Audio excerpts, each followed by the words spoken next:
What is happening, everybody? Welcome to another episode of Opinions from Offside. And it's a special one today. Not only now are we in double digits and smashing it. This is what, the 11th one, is it? 11th, yeah.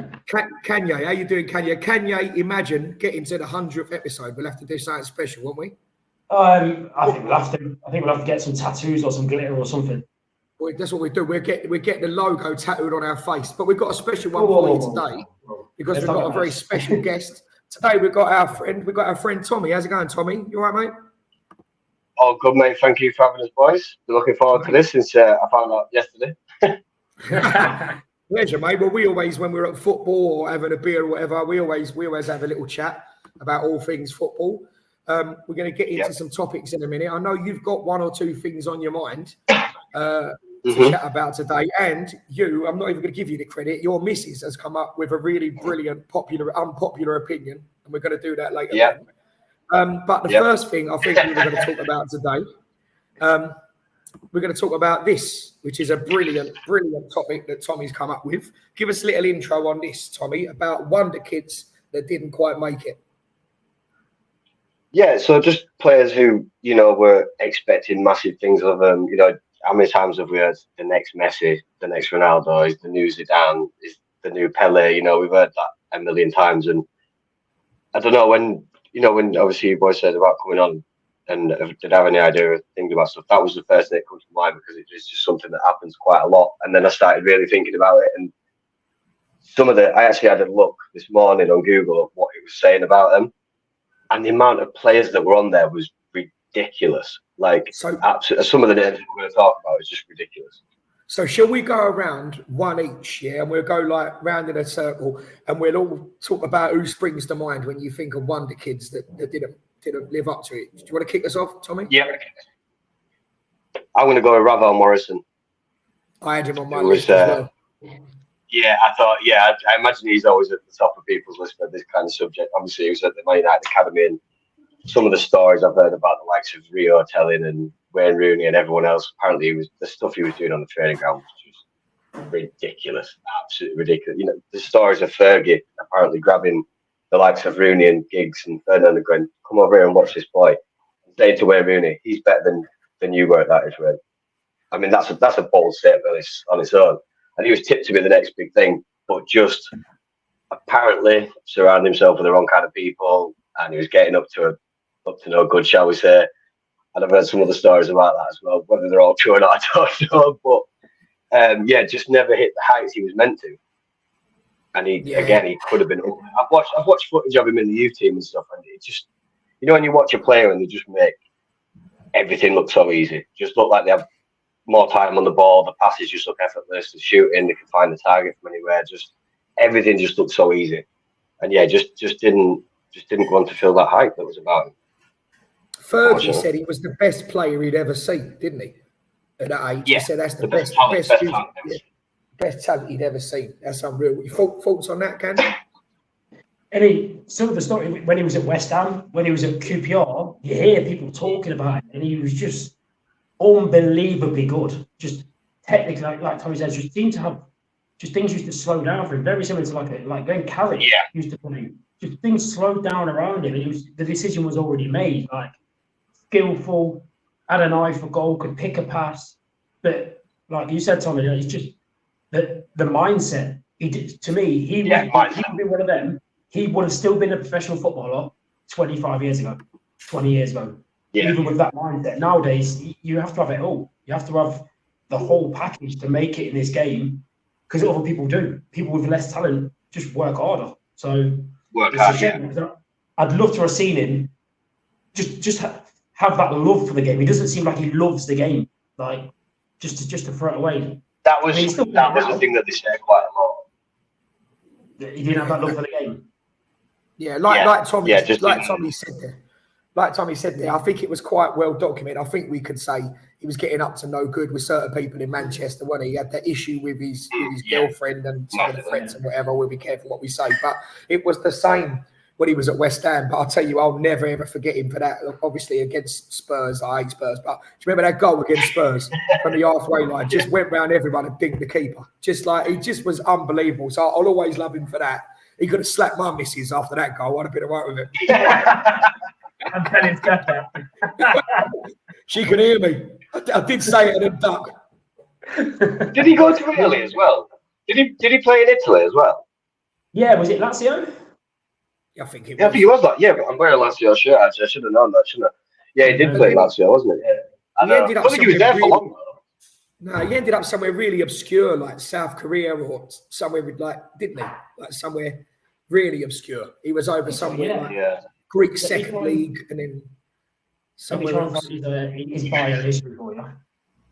Well, while we're, I'll tell you what, you can discuss my failed wonder kid, and the reason why I picked this one is because from the old football games, it was always the first I'd go and get Freddie Adu. Freddie Adu. I knew you was going to pick Freddie Adu. I knew that was going to be your pick. In America, knew that was going to be your pick. He played 15 years in MLS, and he was just, even then, he looked so good. The clips you see, I mean, maybe the standard weren't great, but he just looked another player, just skillful, playing in that 10 pocket, just so good. And then just when he came to Europe, I think he went to Benfica. It just didn't seem to work for him, and then that was it. He'd never be able to recapture the form, which was a shame because he could have been a player, really could have been. I think he was one of them. A big change from the MLS to Benfica. Is it though? I mean, Louis, at that time, I would say, yeah, definitely. The MLS wasn't. If you look at the Portuguese league, there's 3 teams that are going to compete. You've got Sporting Lisbon, Benfica, Porto. You're playing for one of the dominant teams in there, and surely you should be able to showcase your skills. I mean, David Luiz looked like a player when he played there. I mean, some players, Samuel Sabroso, amazing when he was there. Like, he looked another player. I mean, he was good at Atletico, and they were talking Liverpool going for him, but surely with that sort of talent around you, they could carry you. They could carry me. Another wonder kid that was at Benfica that we actually talked about the other day, Renato Sanchez. I've got more for him. Jesus Christ. He's another one I used to buy on football games. The trends, didn't he? Yeah. My one, real quick, is I don't know if you remember. I said to you about it the other night, Kanye. Sonny Pike. So it's a really sad story. He was a young kid from London, like curly hair, and like he was in everything. Like he got a sponsorship deal. He was in a McDonald's advert. He went over to the Ajax Academy, and they insured his legs for $1 million. For £1 million, it's a really sad story as well because his mum and dad split up, and his dad was really trying to get the attention and be his agent and just make money out of him. And then in the end, they were like, his parents, or at least his father, was selling stories to the papers about him and stuff. Just like absolutely selling him out to the point where he had enough of it. And he was like literally back then, like you didn't think issues like mental health weren't so prominent as they are now. But this poor kid, like he's a child with the world and the weight of expectations on his shoulders, and they're killing him with if he has a bad game. Do you know what they compared him to? Maradona and George Best. Yeah. You know what I mean? And in the end, he ended up never turning pro, and he was done. His career was done at 18, and stepped out of the line. There's a documentary about him. I think it's called "The Greatest Footballer That Never Was" or something like that. And I actually watched it not long ago, and it is a tragic story. Like as I said, as you said, then Michael, they tipped him to be the next Maradona, the next George Best, and he never even played a professional game. Mad. Crazy, but I didn't actually know that much about his dad telling stories and stuff. His own family sort of turned on him, and then it was like his mum and dad at war with each other and whatnot. Yeah, just sad. Probably just for that. Do you want to know Ravel Morrison's career, where he went? Yeah, go on. So Manchester United, West Ham, Birmingham on loan, Queen's Park Rangers on loan, Cardiff on loan, Lazio, Queen's Park Rangers again on loan. Atlas, I'm pretty sure that's a Mexican team, on loan. Then he went to Ostersund, Sheffield United, Middlesbrough on loan, Odo Den Haag in Holland, Derby County, and currently playing for DC United. Wow. Oh, is he out in the States now? I didn't know he was there now. He's in the States now, yeah. How old is he now? He's got to be 30, hasn't he? 31. Yeah. He feels like he's been around for ages. Yeah. Mate, so sad. I've got a controversial one, just as a little pocket. Based on what we were saying off camera, wonder kids that didn't fulfill their potential, and this is based around you said one off camera. I'll let you like unleash, right? Yeah. Joe Cole, because I don't think he did anywhere near his talent in his career. Right. I'm gonna go right. Let me question that first. From Joe Cole's ability, no. From being a West Ham fan, you would have seen him. What level do you think he should be hitting? Yeah. So that's what. So, question to you: where do you think he should be hitting? So, if you say, he's not hit his talent. He's won leagues. He was brilliant in that Chelsea team for a little bit. It's when he left, he never hit the heights of Liverpool, and then from then that was sort of the decline. It comes looking at it. Where do you think he should have gone? It comes back to what we're judging it on here, like the Van Dijk conversation. If you're judging him on his CV, yeah, mate, look, he's played for Chelsea, he's played for Liverpool, he's played for the mighty West Ham. How much higher can you get? And he has won leagues, won Champions Leagues. But I think under Mourinho foiled his game and coached the flair out of his game. He was never a left-sided player. He was an attacking central midfielder or central midfielder.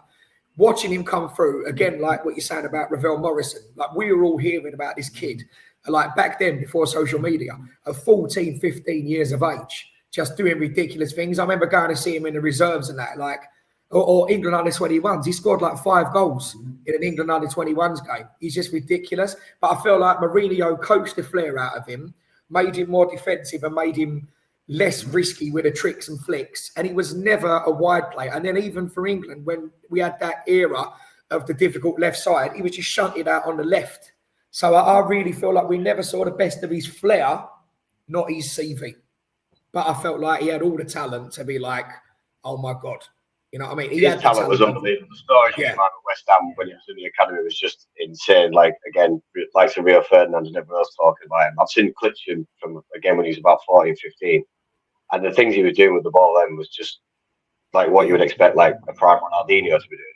That's what I'm saying. He's like a cheat code. He was like a cheat code at that age. And he was like it at the beginning at West Ham. Then when he went to Chelsea, it just was less and less and less of that. And I like, look, of course, you've got to have, everyone's got to have their roles and it's got to be regimented and it's good to play the easy pass. But I like them rogue players that will just like try a flick on, try a through ball. Do you know what I mean? Try those difficult passes. Yeah. And that just seemed to be coaxed out of him under Mourinho. So I would go with that then, right? Do you not think that adding the defensive and the discipline part of him and making his tricks not as in the flair, not as consistent, but more effective, would have made him a better player overall? Well, I would disagree that he didn't have that discipline in the first place. He had that discipline. And then when he came back for the second stint at West Ham, or maybe even before he left, he was captain at about 20.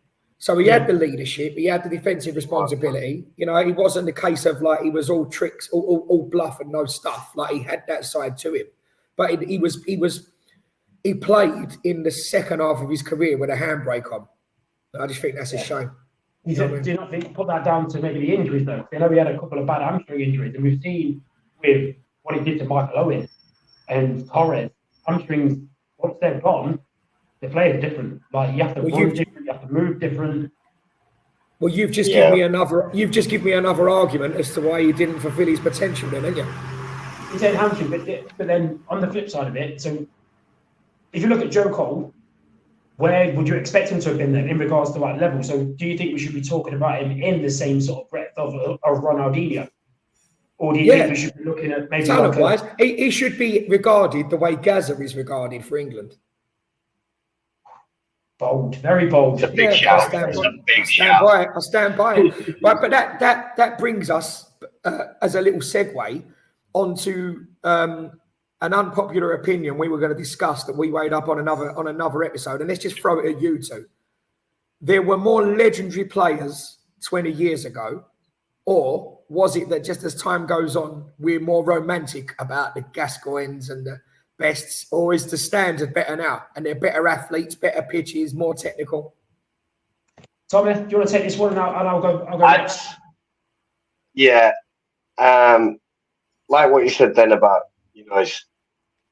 obviously it's a lot different. The game's a lot different now compared to what it was 20 years ago. And I feel like now they're more athletes than footballers, if that makes sense. Whereas, like, I think it was Michael Owen actually said it on the record not so long ago. He was saying, now you just have to be able to run to be a footballer. Whereas back then you had to actually have a bit of skill and actually know how to play the game and all this kind of things. But when you're saying the likes of Gascoigne and stuff like that, like you say, it is nice to say he was a legend and he was this and he was this great player, which he was. There's no arguing about that. He was an unbelievable player. But as well, back then it was a completely different game, and I don't think players are allowed to express themselves as much now as what they were back then, if that makes sense as well. I do think they are a little bit more capped. It's like what you were saying about Joe Cole then with under Mourinho, saying he sort of coached the flair out and that kind of thing. I do think they are a lot more disciplined now, whereas back then you would have a couple of mavericks in your side who could win you the game like that, and it would be, you know, a case of, again, let's use Gaza for example. You know, at half time, Gaza, come on, turn it on a bit now. We'll go down here. We need you to turn it on a bit and do something. And he's the type of player that would go out and do something like that. So I think it's with the game changing over the years. And again, there's just a lot more. I do feel they're a lot more restrained now in what they're allowed to do on the pitch because they have so many jobs to do. It's not just like, you know, you can go out and express yourself like that. You've got to be on your defensive duties. You've got to do this. You've got to do that. So I do think that's my opinion on that anyway. So maybe Cole was a victim of that period of the game transitioning to playing freely, to becoming a lot more tactical and everybody having more roles and responsibilities, like you're saying. But that, and the fact that injuries, you know, caught up with him is my argument for why he didn't hit those heights. Have we got another one? Another wonder kid that failed to live up to expectations? You got another one, Tommy? I wrote down quite a few actually. Do you remember a boy called Michael Johnson at Man City? Yeah, he seemed like he was going to be their academy prospect, didn't he? Yeah. As soon as his name came down, when I was looking through the list this morning, didn't he score like a wonder goal in like was it the FA Cup or something like that? Yeah, I can't remember who again. No. And then that made me think the guy from Liverpool as well. Was it Neil Mellor, who's now a pundit? He was at West Ham. I think. He was at West Ham, and now you're saying that. Weren't there a lad at United that came through Crew's Academy called Nick Powell? Nick Powell, he's on my list as well. He's only 30 as well. He's only 30 now. That's another unbelievable one. Yeah, he's still playing. Is he at is it Stockport or somewhere like that? That's seen him at Wigan, but it might be wrong. He could I'm sure he's left Wigan. Could have been. That's the last time I seen him. I remember when they started playing Man United, he was meant to be the next big thing. And I remember him playing a couple of games. He just looked out of his depth, to be honest, from what I remember. That was when Crew Alexander had the best youth team in the country, wasn't it? They were knocking out players from home, weren't they? Yeah. They paid quite a lot of money for him as well, I think they paid quite a lot of money for him. Well, it was a decent transfer fee anyway. Is it? I can't remember. I thought it was quite a cheap one. I thought it was only like a couple of mil. I thought it was about 6 or 7 million at the time, or something like that. I could be completely wrong. I could have got that completely wrong, but it just because he was another one that I always used. You would buy him on like your FIFA career mode or something like that. His potential was always quite high, which is funny because as soon as you think of these potential wonder kids, my brain just automatically goes back to FIFA and manager games and stuff like that. And all these young kids you would buy at 17, 18, loan them out, get them back, and they're absolute superstars. Just, unfortunately, it didn't pan out in real life for a lot of them, did it? We were talking the other day, Tommy, I don't know if you've seen the episode about when you used to play like Championship Manager or whatever, we used to go and buy Cherno Samba for Millwall. Cherno Samba, wow, that's good. In the clock. Yeah, 15 years old, you get you 25, 30 goals a season. Like, I found so many stars on there. Like James Rodriguez, I found him on there. Like, who was the? Do you remember a player called Ganso? Was it Ganso from the Argentine? Brazilian attacking midfielder. Brazilian. Yeah, he was one of them that you could always buy. He turned unbelievable. There was Diego. Remember Diego? He actually came to Europe. He didn't do too bad, and then just fell off a cliff. He was I think he went to Wolfsburg. He was another one you used to be able to buy. Just an attacking midfielder. So good. Him. Ganso was another good one. Yeah, I remember Ganso.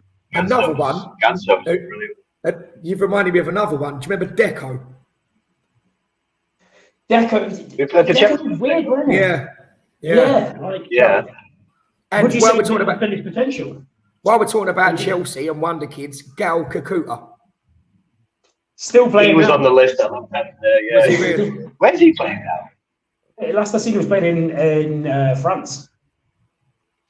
Is he in like the second division? He's on FIFA. No, he's got a FIFA card. Oh, has he got a FIFA? Oh, yeah, that's how I know. Another one I got as well, which signed for Man United. If you remember, do you remember Cleverson, the Brazilian, that came with the World Cup winners medal? Yeah, two of them. Was it Cleverson and Denilson they bought together? Jemba. No, they bought Cleverson and Ronaldo. Who they signed at the same time. They signed them two in the same season. But then I think it was Anderson and Jemba they signed at the same time. Remember Anderson? When it Anderson and Nani. It could have been. Oh, I think it might have been Nani actually. Yeah, I think it was. Yeah. But no, Cleverson definitely signed at the same time as Ronaldo. Because I remember the picture with the Vodafone shirt on. Because Ronaldo had the mad hair with the like spaghetti in his hair at the time. And then he came on against Paul and it changed everything. Looking at things like that, I mean, would you look at someone like we had that conversation? Do you think Deco didn't fulfill where he was supposed to be? Like, do you think Deco could have been better? Yeah. Do you think? Definitely. I think so. Won 2 Champions League. From what I remember of watching him, I just remember watching him and he just always impressed me. I always thought he was good again in the little pockets, always good with the ball at his feet. He just always seemed a good player to me. Just a neat, tidy player with a little step over, maybe to break the line. Again, did simple things well. But they didn't really hit the heights at Barca, though, did it? When he went to Barca, he didn't really do it there. Maybe that just wasn't his club. I mean, sometimes when these players leave, like the sort of stars, like we spoke about this before, maybe they picked the wrong club. This is where you need a football advisor in your corner. It's not just about the money. 100%. Definitely agree with that. But when you're saying about did this person fulfill their potential, depends, Kanye, on what your measuring stick is. You keep saying about it's got a Champions League medal. I mean, so's Adrian, the goalkeeper. You know what I mean? For sitting on the bench at Liverpool. Scott Carson. You know what I mean? Like, what is that your yardstick, or is it like an all-round contribution, their numbers, how much they change the game? Like, we've got to establish like what are we judging it on? Well, this was a conversation we were sort of like, we spoke about a little before. How do you judge a good player? Is it achievements? Is it your opinion on how they play? I would always say, we spoke about this separately today, to judge a player, to me, is all about position, the opposition, and can he dominate? That's how I would look at it. Can he dominate that game, that position, that opposition, however, consistently? That's how I would look at it. Consistency. I'd definitely say consistency. Well, Dimitri Payet had all of those things, and what did he win? But wasn't consistent. Well, he was for how long a period? He was for 2 years, a season and a half. Was unbelievable. He was the best player in the Euros. He was the best player, one of the best players in England. He was up for a Ballon d'Or without medals. You know what I mean? Well, then that's...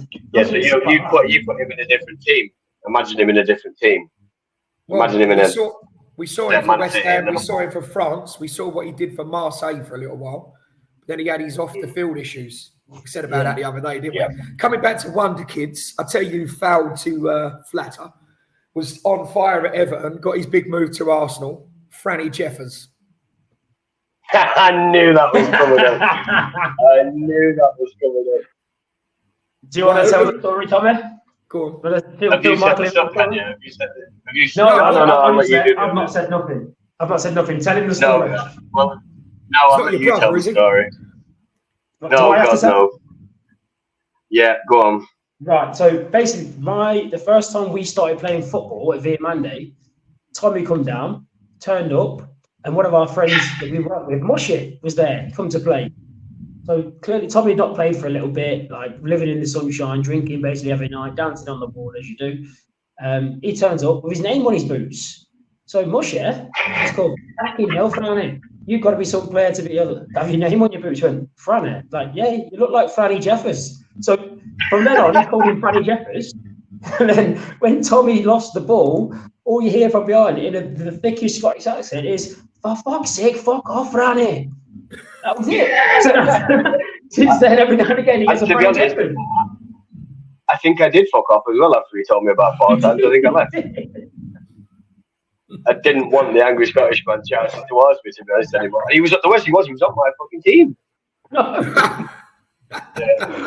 Oh dear.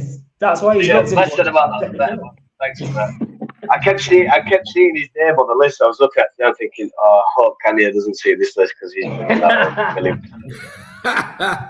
right, listen, we're nearly done half an hour on these players. Let's have a couple more honourable mentions. I've got written down Alan Hilalovic, Denilson. Yeah, he was a big one. And John Bostock. Anyone else you've got? Bostock was on mine. I got Gaia Sulin. Yeah. There was Valery Bozhanov as well. Oh, Bojan. Who was the lad? Yeah. Who was the lad at AC Milan? Pato. Yeah, I got Pato. He was awesome. He was awesome as well. Yeah. So quick. So quick. Who did I also have? Yeah. I had a Nile Ranger. Do you remember Nile Ranger? Who was at Newcastle? Oh my God. That was just I wouldn't even say he was a wonder. No, I know, but his name kept coming up in the list. And I thought, I'm writing him down just because he was just an absolute cannon, wasn't he? Like, absolute head kick. Some of the stuff I think he did time as well, actually. I wouldn't be surprised. I could be wrong about that. He can't be that old though now. He's got to be still under 30, surely. He's 33. He's 33. That surprised me. I thought it was young. But again, it just goes to show you that the mindset is such a huge thing with a lot of these players that we're speaking about. The mindset just seems to come back all the time, and surrounded by the wrong people, getting up to no good, and it's having that dedication to, I'm a footballer, I train, and I do everything right and stay away from the clubbing and the pubs and all that kind of stuff.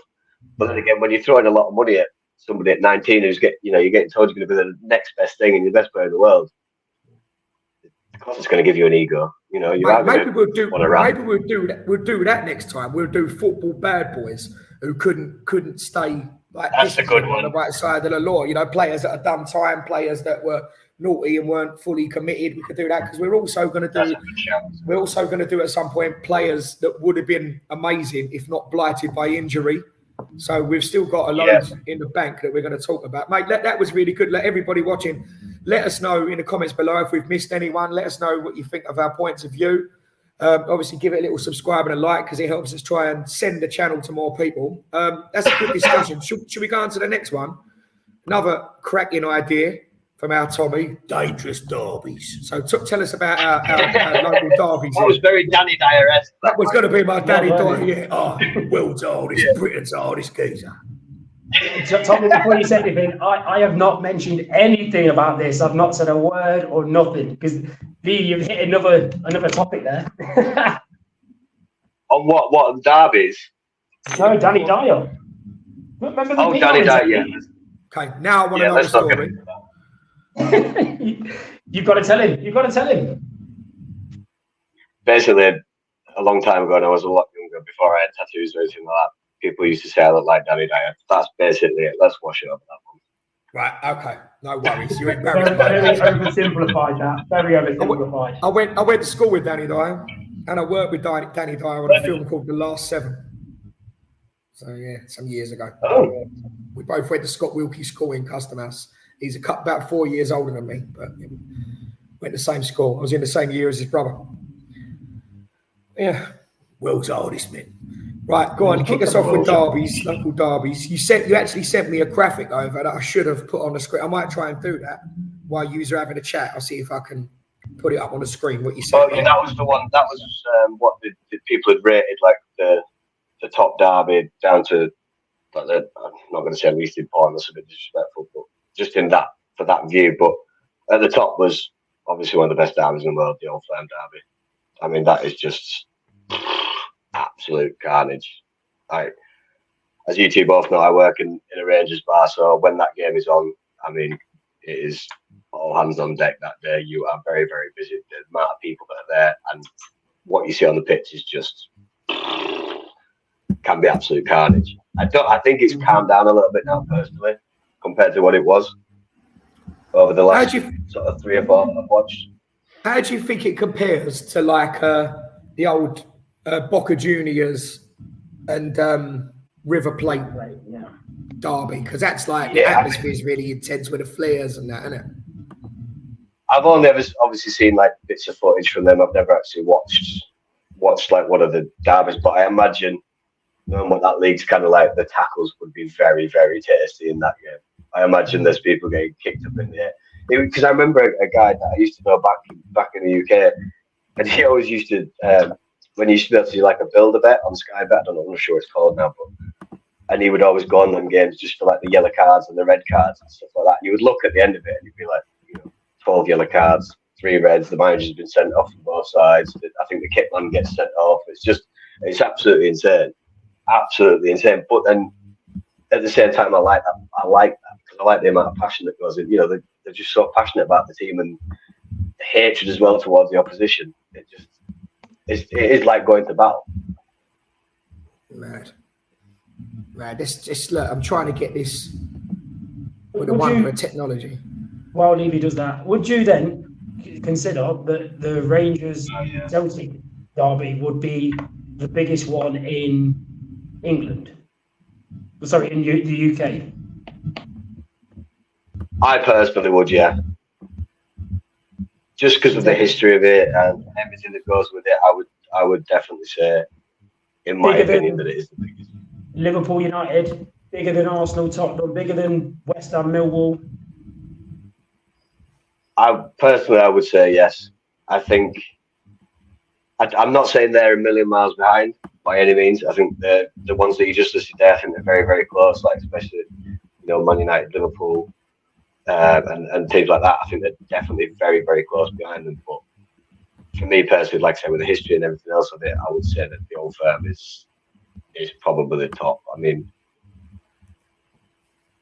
it's just crazy. Like it is just. The intensity of it, like even watching it, you can feel like the night before it as well. Obviously, again, like I say, I work in the Rangers bar, so I could never usually sleep the night before it. Not because I know how busy I'm going to be, but just the game is just that intense. And you can even the people that come in the bar to watch the game, like you can see like grown men nervously walking around 20 minutes before kickoff, chain smoking outside and things like that, and I don't know if I'm ready for this fight. And it means that much to them. Like it is up there. I mean, football is life. Do you know what I mean? It just means that much. And obviously you get the bragging rights and everything. Yeah, we've got on this list my team, West Ham and Millwall. And although traditionally they are our first enemy, our traditional enemy, and that comes from the Dockers, like a strike working on the docks years ago. One of them split off and went back to work. One of them stood by the rest of the boys, and it became like two factions. But I would argue in modern days, because Millwall have always been like in a lower division, we don't play them that often unless we draw them in the cup. I would say it's more intense and more like that when West Ham play Spurs nowadays. And looking at this thing as well, you've got the Manchester derby. But again, I would argue especially from the Man United fans I know, it's more of a derby when Man United play Liverpool. What do you reckon on that, Kanye? 100%. Yeah, absolutely. I mean, you look at when Liverpool were chasing City to try and win the title, United fans were cheering on City.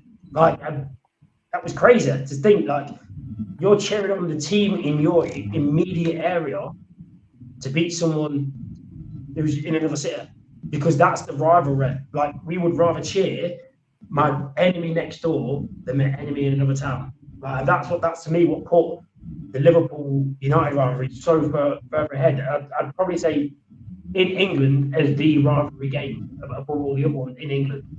Like, it's just crazy. I mean, Tommy, you're a Man U fan. Like, what do you say? Were you cheering on City to win the league rather than Liverpool? I'm not going to go as far as I was cheering them on. I'm not going to say I was as far as cheering them on. Who's your team, Tommy? Who do you support? Man United's my team. Right. And I would have rather Man City win than Liverpool, 100%. Because when I remember growing up, watching football growing up, Liverpool were always the main. They were your main enemy because of obviously what they did in years gone by, and then when obviously United through the 90s were dominant, it was always Liverpool. Liverpool were always the enemy, and so, like when people say now, oh, the Manchester derby is massive, and I'm thinking, well, yeah, it's a big game, but it's not as big as Man United Liverpool, and I think any Man United fan would agree with me on that. I'm pretty sure most of them would anyway. City are just the noisy neighbours. Every dog has its day. They'll end up getting some financial fair play stuff against them or something like that. And then they'll probably just get relegated. So there's the old question. I'm trying to think of the context of it and get it right, but it would be something like, would you rather Liverpool do the double over you next year, right? Beat you twice, and right, trying to get it right. Right, would you rather them beat you twice and you stay up, or you beat them twice but get relegated?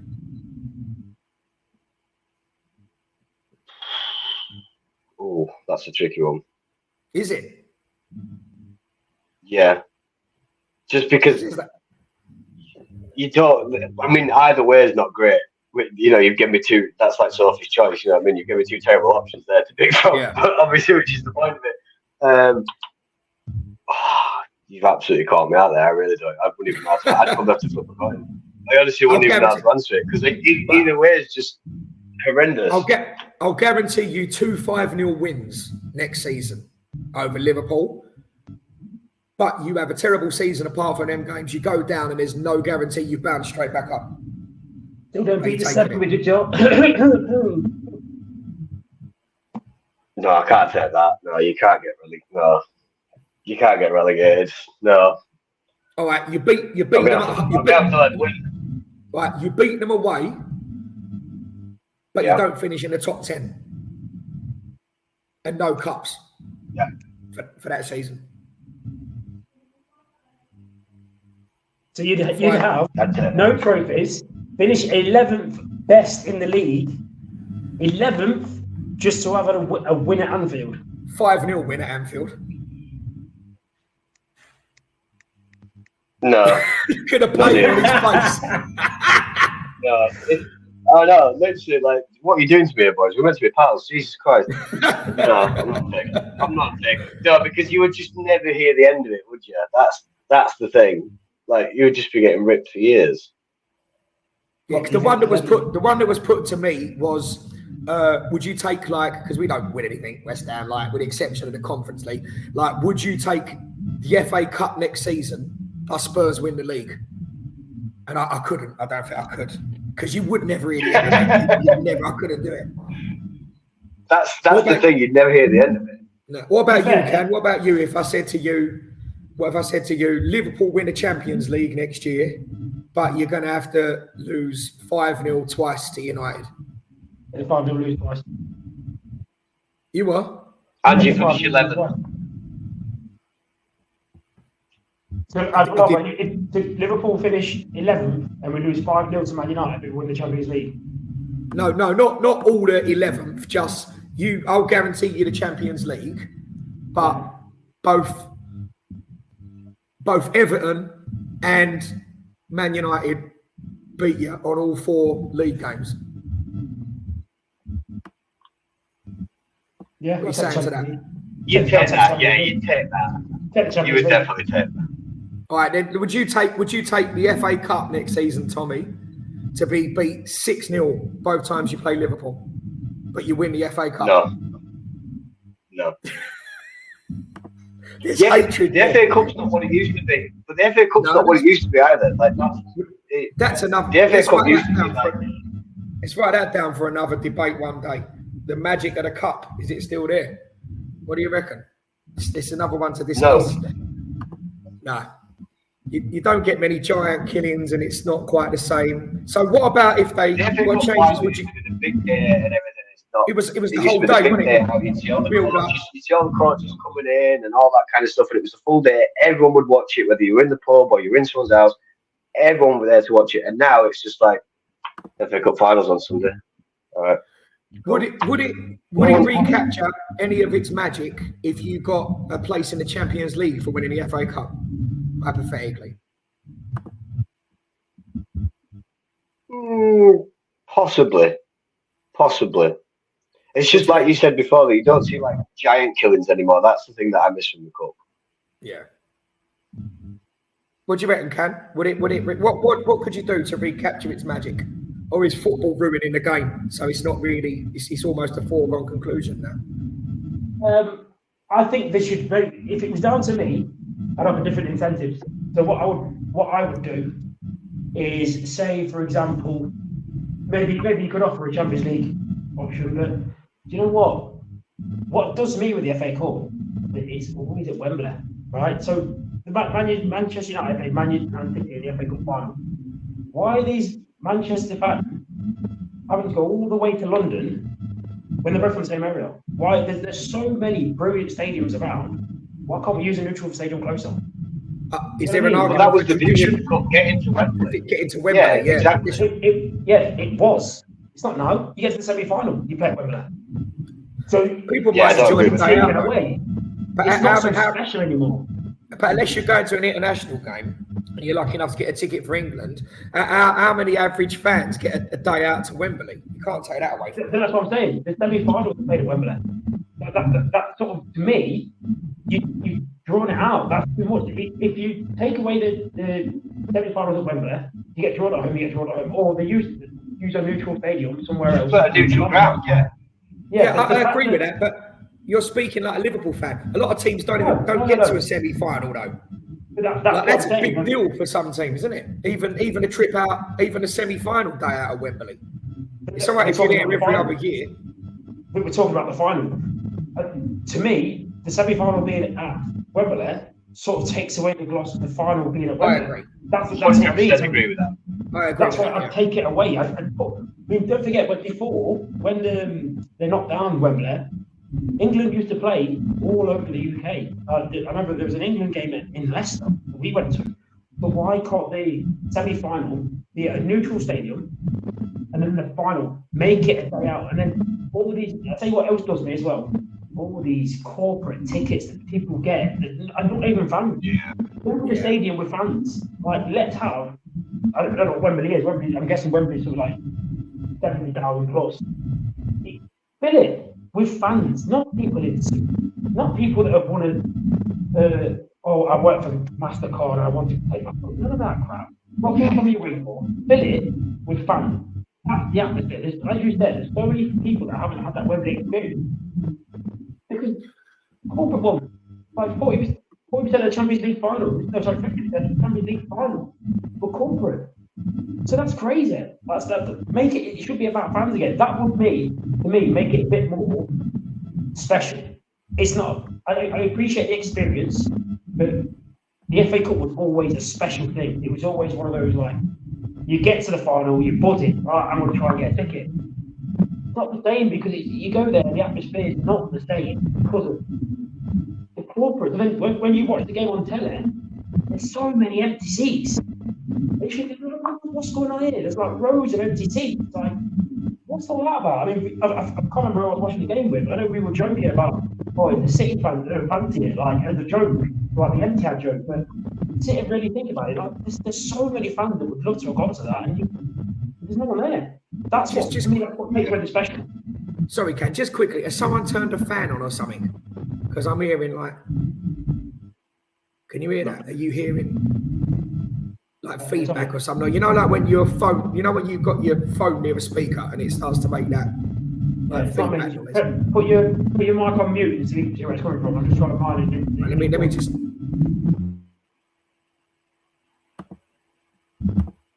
Yeah, it went up then. Coming from Tommy's end, I think. Yeah, it's gone now. Can't take him anywhere. Can't take him anywhere. Franny Jeffers ruining the party. Hey, Franny. Well, look, I don't know where that's come from, but yeah, look, it's a load of other good topics there. Just to finish us off, Tommy, have you got an unpopular opinion to throw at us? Give her the credit now. Give her the credit. I asked my missus what her unpopular opinion in football was, and this was the one that she came back to me with. And one of the reasons I thought it was a beauty is because I just know Kanye is ready to go against me on this. I just know it. I can see it in his eyes. Oh, I don't even know what it is. I know, but it's going to be right up your street. I just know it. Trust me. So she said, if you win the World Cup, it doesn't mean you're the best team in the world. It's the luck of the draw that you've got. I agree. Oh. No, not really. No. The biggest lie ever. YouTube don't believe him. He's lying. Tommy, do you agree with that? Yes and no. I do agree with it in set. Like, I mean, obviously you do. I initially I would say that the draw definitely helps, and the fairest way to establish who's the number one team in a tournament would make it a league system round robin, where everyone was not enough time for that, is it? Everyone would have to play everybody because the league table doesn't lie. That's where you find the most consistent team. You can, but here's the thing: the best team, and here's my argument backing up Tommy's young lady. The best team doesn't win every year. That's just how it is. Otherwise, Real Madrid or Man City or PSG would win every single year, every single match would win the champion. Whoever you consider to be the best team in the world. Yeah, this is the World Cup we're talking about. Yeah, but I'm saying in tournament football, the best team doesn't always win. That's why we love football, because you know the odds would be if West Ham played Liverpool tomorrow, Liverpool would win. But you wouldn't bet your life on that because stranger things have happened, right? So I don't know if it does mean the best person won on the day. It just means, like her argument, they got the rub of the green, they got the luck of the draw, they got a good decision. The decisions went with them. I think the way to make it more consistent would be making it a league, and I don't necessarily think, because you disagree with this. We said this off camera, like. I believe that England team under Southgate, the way we played in the final, lost without possession of the ball against Spain. If we'd have played them in any round, I believe, and you never know, right, because we ain't got a time machine, I believe the outcome would have been the same. You disagree with that, don't you? Or you can at least pose an argument the other way. To go with the Spain-England one, I'd say it all depends on the game. You know what I mean? Maybe Spain, being the players they are, because they're more possession-based, the final brings out their best. While England, maybe if they'd have played them earlier on, where it's not that big occasion, you never know. So like you said, you don't know. I think the occasion, I think Spain rose to the occasion. They've got players that consistently play in finals. I know England have done well in the last couple of tournaments and stuff, but if you look at it, you look at the players that are playing for Spain, a lot of them are high caliber, and it's a different style of play. It's possession-based rather than the way England played, which was defensive. So, yeah, maybe if you would have met earlier, I think we would have had a better chance. Spain looked good for the whole tournament, though, didn't they? Yeah, it wasn't like they just came into gear for the final. They consistently looked good, and we consistently underwhelmed. Yeah, so I think Spain gradually got better. I think we got worse. So if we'd have played them earlier on, maybe it would have been better. Well, do you think we looked good in the 1-1 draw with Denmark? No, I just think we got worse all the way through. I just don't think we picked up all the way. I just don't think we found the formula all the way through. I think we looked all right for the first half against Holland. Southgate did not. First half against Holland. He didn't know his best 11. That was the mad thing. He didn't even know his best formation. That's crazy. That's the crazy. Again, we watched it. Yeah, he started off with a 4-4-2. Sorry, a 4-3-3, and then a 4-2-3-1, and then he didn't know what his formation was, which was the point. So maybe you could even look at that. Maybe a different manager would have won the whole tournament. You never know, right? But I think Spain looked good and got better for a while. We started off average, had the luck of the draw, and scraped for a lot of games, but I think gradually we got worse as he kept tinkering. I think, like I said, the Holland first half, we were good. And apart from that, I mean, if we'd have played Spain then, we might have got a 2-goal head start, and that was it. We might have been settled, but you never know. In regard to the World Cup, I would look at it I would say that's more disrespectful for the team that are there. Now, bearing in mind, you have to qualify. So you go for the qualifying, I know it's ranked. So say, for example, England, when they got through, other decent teams have been knocked out. You know what I mean? Like other teams have been knocked out in that group, or teams had lost to be put onto the other side of the group. So I wouldn't do a disrespect to the teams that have, like a couple of years ago, Italy didn't qualify. When we didn't qualify, Croatia was better than us. I think it'd be disrespectful to say that they turned up in one game when they think they're going to qualify it. You know what I mean? They beat them consistently over a league, and we know the league don't lie. So, yes, I'm just going to take Tommy out and then bring him back in again because he's making a right racket and I don't know why, right? So, I don't know how to do this. Tommy, take yourself out and then click the link and come back in and see if that feedback goes away, mate. And we'll have a little chat amongst ourselves. All right, see you in a second. I don't think there's any denying, though. There was definitely a stronger half of the draw, wasn't there? And would England have got... Yeah, that's gone now. These phones giving us a bit of feedback. There's definitely a stronger half of the draw. And I think that it speaks to her point that you would have bet more money on England getting to the final looking at that half of the draw than you would have bet out of your own pocket looking at the other half of the draw. Absolutely. So therefore, if somehow, and anything can happen in a cup final in a one-off game, right? Anything can happen. So England could have won that on another day when we equalised, right? Before it went 2-1, we could have nicked a goal, set piece, penalty, free kick, whatever. Would we have been the best team in that tournament? Fucking no way. No, but that's not what the tournament's about. The tournament's not about. But that's the question's about. That's what the question's about. But the question is of the tournament. So, like, so say for example, you might not play the best, but you could be the best team if that makes sense. So, just because you are not, perfect. So Spain played probably the nicest, prettiest football to watch. But if I go back to we were talking about the Bolton team, it wasn't pretty to play. It wasn't pretty on the eye. It was effective. So do you want to be, right, we are the best footballing team or we are World Cup champions? I just said, Tommy, I just made the point that there was definitely a strong half of the draw and a weaker half of the draw. And England managed to get to the final, and you wouldn't have bet a lot of money out of your own pocket that England were getting to the final had they been in the other half of the draw, would you? Right? But being as we did, and a cup final's a one-off game where anything can happen, we pulled level at 1-1. We could have nicked that game on another day in another cosmos in a like alternative world. We'd have won that tournament. There's no way you could claim we're the best team in it. So she's right. No, not a chance. Yeah, if we would have won that tournament, it would have been massively unfair. On for me, Spain was the best team in the tournament from start to finish. Yeah. I mean, they won every game, didn't they? I mean, the young boy that they have, Lamine Yamal. I mean, he was just unbelievable. For every game, he just got better. It was just his confidence was just going. Really impressive winning. Quick question for you, right? He's unbelievable. Right, quick question for you. I asked this to Kanye the other day, right? Transfer window's open now. Your team United are doing business. We get off this podcast. You go and put on Sky Sports News, and Man United are about to sign one of Lamine Yamal, or Musiala. Who do you want? Lamine Yamal. For what 100%. Reason? His longevity, his age, talent. Give me the pros and cons.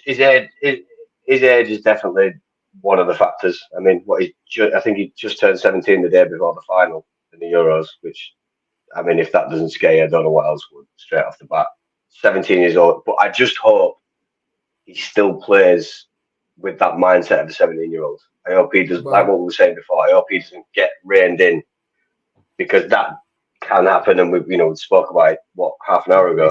Think about the subject we started with. Exactly my point. This is what I'm going to be moving around. This is what I'm saying. No, I cannot see him going off, like boiling off, dropping off. I just can't see it. I think he's too good. The confidence he's got, touch, shot, everything. Devil's avocado, right? Devil's avocado. I'm going to throw. Oh, you love this. I've watched every episode. You love this. Right, devil's avocado. Devil's avocado. How much Barcelona do you watch? I'd say apart from La Liga games, or all of them. So are you guilty? Like La Liga games, probably 5-6 a season. Not many. Are you guilty of forming your opinion based on one good tournament?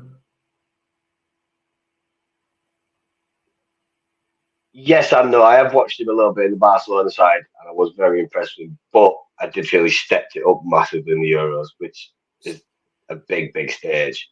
So maybe you but just had maybe slightly guilty of it. Maybe slightly guilty of it, but still, surely you can't be that good and then drop off. This could be. I know we're talking about wonder kids, but there's many of I tell you what, if we do this again in 10 years' time and he's on that, if he's top of that list, I will. I don't know what I'll give you both €100. There you go. That won't be worth a lot in 10 years' time. Oh yeah, it might be enough. Exactly. That's why I kept it small. Might be another Karol Poborski. Oh, Karol Poborski! Wow, Jesus, he was one I forgot about. Or what was the other one? Forlan, Diego Forlan. Oh, he was a beast, Diego Forlan. He was good at Atletico, and then got his hat-trick against Liverpool, and that was it. He was a legend. That was it. Done. Oh yeah, I'm not saying he was brilliant at Man United because he wasn't, but he was a hell of a player. Look at Veron. Yeah. Veron came to United and did nothing really, and he was. That's one for another day as well. Look at players like Shevchenko, and then coming to Chelsea, not doing it. Look at players like Fernando Torres, like the difference between him at Liverpool and Chelsea. Like that's another topic of conversation about certain teams. When you saw them white and black total 90s with a white ankle tape, and he had the red kit on with the long sleeves, the hairband, and you knew it was game over, mate. And I'm a Man United fan, but Jesus. But he will never be Steve Staunton, though, will he? Can you? I doubt it very much. I mean, can anyone be a Steve Staunton? I mean, can anyone live up to the height of David Healy? David Healy. When we were talking about, Tommy, you might have seen this in other episodes, but when we talk about like judging a player by their like trophy cabinet, their personal medals, I just have to always bring up David May. Am I being harsh there, or was he like being harsh on me? Or is his CV flattering for the talent in that team at the time and what he was around? He was in a good era, wasn't he? I would agree with that. David May was in a very, very good era. Oh, John O'Shea, mate, John O'Shea nutmegged Luis Figo. Don't start tagging John O'Shea. He was unbelievable. And who did he chip? He was the goalkeeper who chipped against Arsenal. Was it not Len?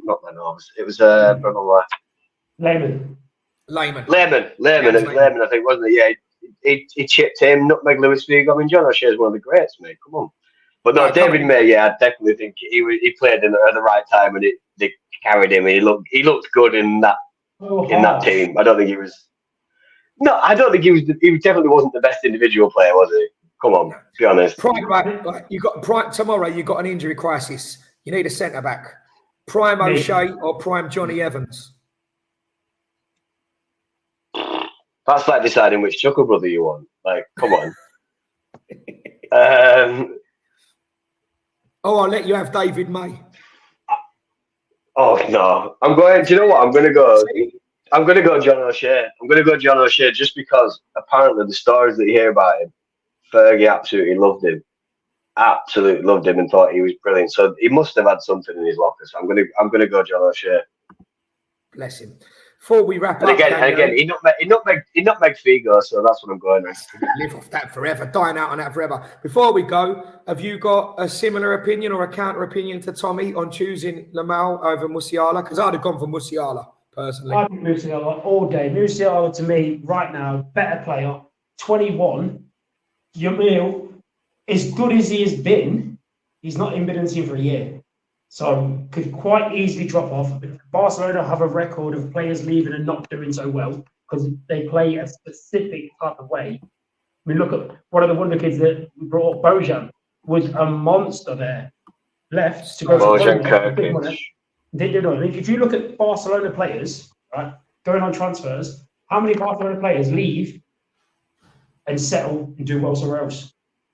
There ain't many that leave and do anything anywhere else because specifically, Barcelona is not an individual team. It is you play for the team this style of play. When you go somewhere else and you've got players that can't do that, I think they struggle. And that's why the best interest will be to be a Barcelona player for the rest of his life and go and stay from there. Like, so well, I'm pretty sure you'll get to see in the comments who the people are voting for on this one because I guarantee everybody who watches this will have their own opinion on that one. So definitely get in the comments and see who you're backing up on that one. I'm right, you're wrong. that's what makes football go round, mate. Without football opinion, we wouldn't have this podcast, would we? So it's quality. Exactly. Just quickly, do you think what you're saying about players coming out of Barcelona, do you think that's a throwback to our episode about youth development and the youth academy and having one style of football from the under-9s all the way up to the first team? Do you think that's what they do at Barcelona? So that when people step up through the age groups, they know their role. But if they do get signed to another team, it's totally alien because they've got their system from being a nipper. Yeah, absolutely. I think you look at Barcelona. I don't know if it was before Pep. I think it was Cruyff that did it. They implemented all the teams play the same. So when you walk into that Barcelona first team, yeah, the players are bigger. Yeah, the players might be a bit faster, a bit more aggressive. It doesn't matter because you have your style of play. They can't be aggressive if they can't get near you. Because the ball's moving too quick because everyone around you is on the same wavelength. And I think that's why certain Barcelona players step up and look so much more comfortable in the Barcelona first team because they've got better players around them they're not known. I mean, just even thinking then about Barcelona players that have left and gone to do better, I can't really think of any. Like there's only, especially ones that have come through the academy. PK is maybe. Fabregas, but then when he went back to Barca, he couldn't get in the team, and he was at the peak of his powers. You know what I mean? Like, I mean, don't get me wrong. That midfield three was absolutely insane. It was Yaya Touré, Iniesta, and Xavi. Like, what? I honestly, as a three, I don't even think the conversation with Gerrard and Lampard and Scholes is, as a midfield three, I don't think there's been a better combination. Like, even if you took out Yaya Touré and put Busquets in, that midfield three, I don't see a better combination. You've read my mind. That's what I was going to ask. I was going to pose the question. Yeah. Lads, that's been a fucking... It's been another cracker. That's over an hour now. We don't want to bore people. Look, folks, thanks for watching. We're trying to build this up from the ground. Tommy, thanks for coming on, mate. You smashed it today. Absolutely brilliant. Brilliant. Thank you for having us, boys. Really enjoyed it. Thank you so much. Get you on. Be a regular 100%. feature. Brilliant, mate. Right, listen, everybody, make 100%. Sure you subscribe. We're trying to build it up. Make sure you like. The interaction in the comments goes such a long way because the more you comment on YouTube, the more it tells the algorithm on YouTube to send more people our way, and that's what we need. So please build it up. And thanks for letting us know what you think in the comments below and giving us your questions. And there'll be plenty more topics. Until next time on Opinions from Offside. We'll see you soon. Thanks for having us, guys.